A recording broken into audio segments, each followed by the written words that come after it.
Assalamualaikum warahmatullahi wabarakatuh. Perkenalkan, saya Mantika Cahyani Putri dengan NIM 20010030080 dari kelas DKVB.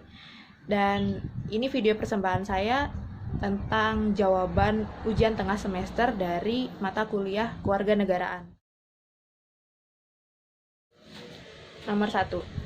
Identitas nasional bangsa Indonesia tercipta dari berbagai nilai-nilai kultural suku bangsa yang ada di setiap daerah. Nilai-nilai kultural tersebut kemudian dihimpun menjadi satu kesatuan yang akhirnya membentuk identitas nasional bangsa Indonesia. Adapun faktor-faktor yang mendukung kelahiran identitas bangsa Indonesia sendiri meliputi faktor objektif yang terdiri dari faktor geografis, ekologis, dan demografis. Kemudian yang kedua ada faktor subjektif, yaitu terdiri dari faktor historis, sosial, politik, dan kebudayaan yang dimiliki oleh bangsa Indonesia sendiri.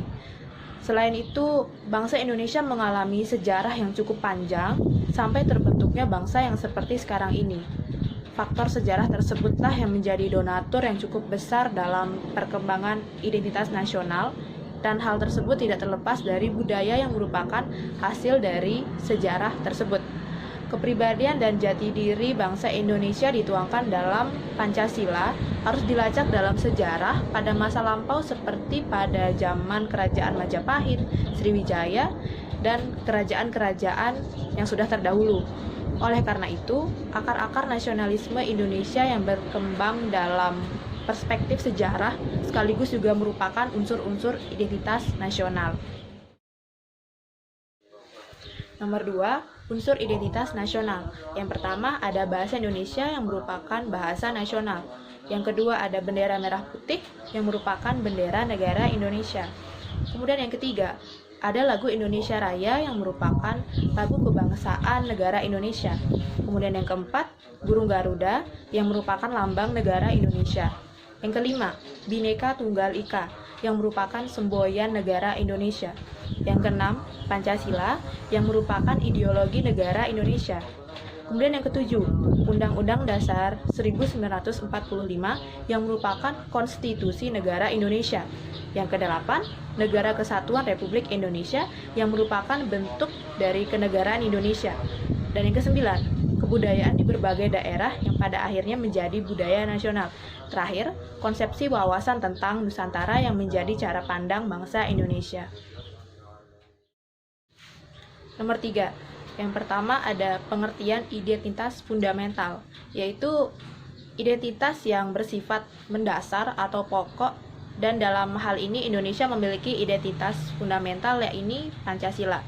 Sebagai dasar dan ideologi negara Indonesia, Pancasila menjadi pedoman serta dasar kehidupan masyarakat Indonesia. Kemudian yang kedua, pengertian identitas instrumental.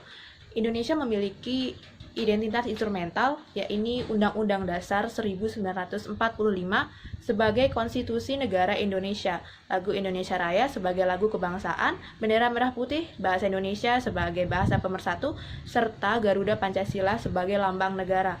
Kemudian yang ketiga ada identitas alamiah. Indonesia memiliki identitas alamiah, yakni keberagaman suku, agama, budaya, bahasa, kepercayaan, serta bentuk negara kepulauan. Negara Indonesia terkenal akan keberagaman suku, agama, bahasa, dan budayanya. Selain itu, identitas ini bersifat alami. Nomor 4. Yang pertama ada faktor pendorong. Nomor 1, rasa senasib dan seperjuangan. Sebagai contoh, rasa tersebut dahulu muncul ketika masa penjajahan, di mana warga Indonesia seluruhnya bersatu untuk merdeka. Kemudian yang kedua ada rasa cinta tanah air. Hal ini dapat dibuktikan ketika masa perjuangan untuk merebut, menegakkan, serta mengisi kemerdekaan Republik Indonesia hingga masa kini.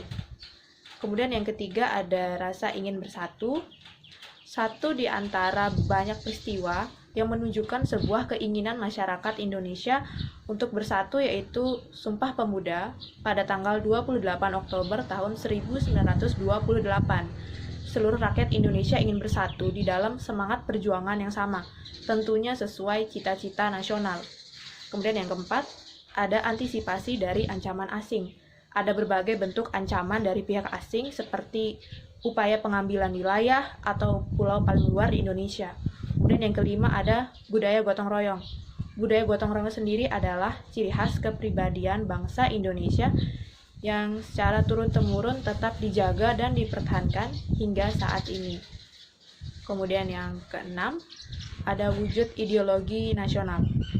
Melalui ideologi Pancasila misalnya, Indonesia memiliki banyak perbedaan serta keragaman agar dapat tetap bersatu.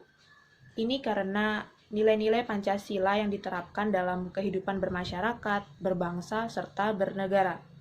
Kemudian selain ada faktor pendorong, ada juga faktor penghambat. Yang pertama ada beragamnya masyarakat Indonesia. Di Indonesia sendiri terdapat ribuan suku bangsa yang tentunya membuat integrasi nasional menjadi terhambat karena banyak perbedaan yang ada. Kemudian yang kedua ada paham etnosentrisme yang kuat. Paham ini maksudnya sebuah sikap fanatik, sebuah suku bangsa yang mempersepsikan kebudayaan mereka lebih baik dibandingkan kebudayaan lain. Hal tersebut pada akhirnya bisa menjadi ancaman integrasi nasional. Kemudian yang ketiga ada luasnya wilayah Indonesia. Indonesia sendiri merupakan negara kepulauan yang memiliki lebih dari 17.000 pulau dan dipisahkan oleh lautan luas. Kemudian yang keempat, tergerusnya budaya asing. Nilai-nilai budaya bangsa yang lemah dapat terjadi akibat pengaruh budaya asing yang kuat, namun tidak sesuai dengan kepribadian bangsa. Kemudian yang kelima, terakhir, pembangunan tidak merata. Hal ini sebenarnya merupakan akibat karena wilayah negara Indonesia yang begitu luas, sehingga tantangan untuk melakukan integrasi nasional terdapat ketimpangan pada pembangunan tersebut. Nomor 5, urgensi pendidikan kewarganegaraan menurut saya sendiri adalah menciptakan warga negara yang memiliki wawasan kenegaraan, menanamkan rasa cinta tanah air, dan kebanggaan sebagai warga negara Indonesia dalam diri para generasi muda penerus bangsa. Kemudian bisa menjadi warga negara yang memiliki pandangan terhadap nilai-nilai hak asasi manusia. Masyarakat juga mampu berpartisipasi dalam memecahkan semua persoalan dengan solusi tanpa menimbulkan konflik dan berpikir kritis terhadap semua persoalan.